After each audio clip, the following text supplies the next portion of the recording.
Mark Twain Selected Works. Autobiographical Dictation of October 16, 1906. Reminiscences of Uncle Remus, and the first anecdote of Jim Wolfe and Wasps. Uncle Remus still lives, and must be over 1,000 years old. Indeed, I know that this must be so because I have seen a new photograph of him in the public prints within the last month or so, and in that picture his aspects are distinctly and strikingly geological, and one can see that he is thinking about the mastodons and the plesiosaurians that he used to play with when he was young. It is just a quarter of a century since I have seen Uncle Remus. He visited us in our home in Hartford and was reverently devoured by the big eyes of Susie and Clara, for I made a deep and awful impression upon the little creatures, who knew his book by heart through my nightly declamation of its tales to them, by revealing to them privately that he was the real Uncle Remus, whitewashed, so that he could come into people's houses the front way. He was the bashfulest grown person I have ever met. When there were people about, he stayed silent, and seemed to suffer until they were gone.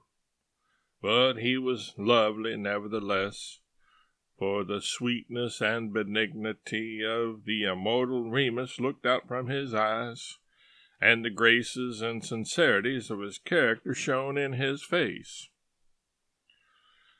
It may be that Jim Wolfe was as bashful as Harris.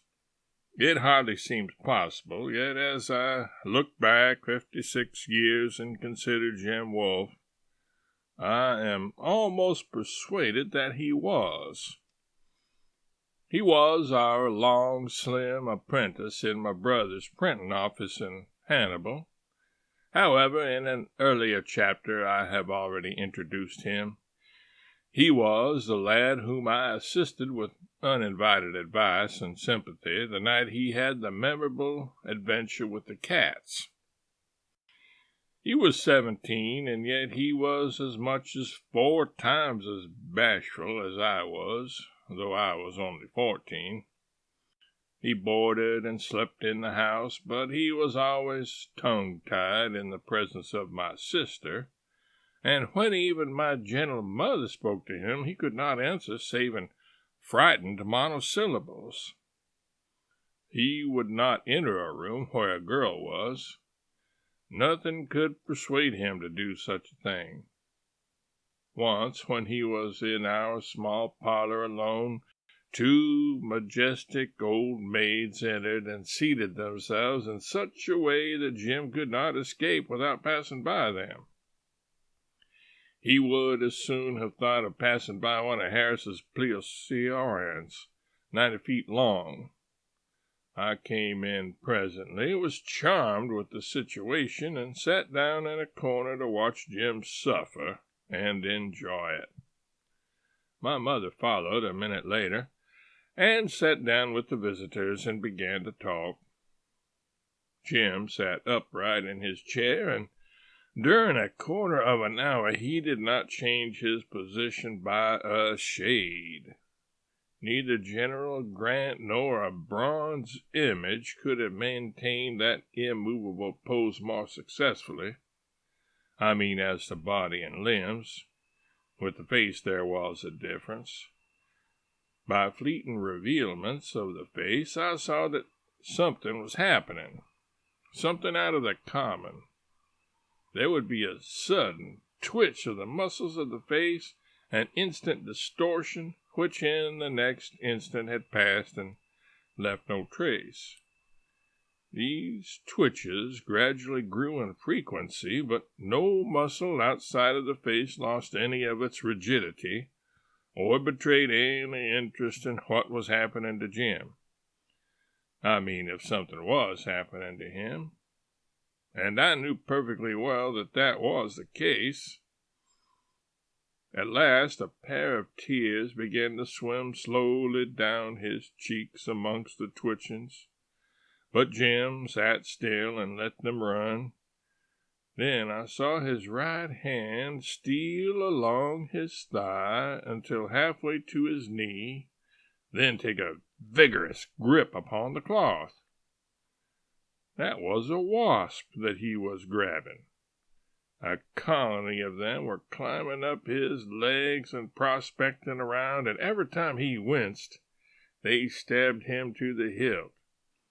So, for a quarter of an hour, one group of excursionists after another climbed up Jim's legs and resented even the slightest wince or squirm that he indulged himself with in his misery. When the entertainment had become nearly unbearable, he conceived the idea of gripping them between his fingers and putting them out of commission. He succeeded with many of them, but at great cost, for as he couldn't see the wasp, he was as likely to take hold of the wrong end of him as he was the right. Then the dying wasp gave him a punch to remember the incident by. If those ladies had stayed all day, and if all the wasps in Missouri had come and climbed up Jim's legs, nobody there would ever have known it but Jim and the wasps and me. There he would have sat until the ladies left. When they finally went away, we went upstairs and he took his clothes off, and his legs were a picture to look at. They looked as if they were mailed all over with shirt buttons, each with a single red hole in the center. The pain was intolerable. No, would have been intolerable, but the pain of the presence of those ladies had been so much harder to bear that the pain of the wasp's stings was quite pleasant and enjoyable by comparison.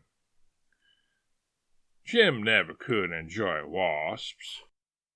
I remember once,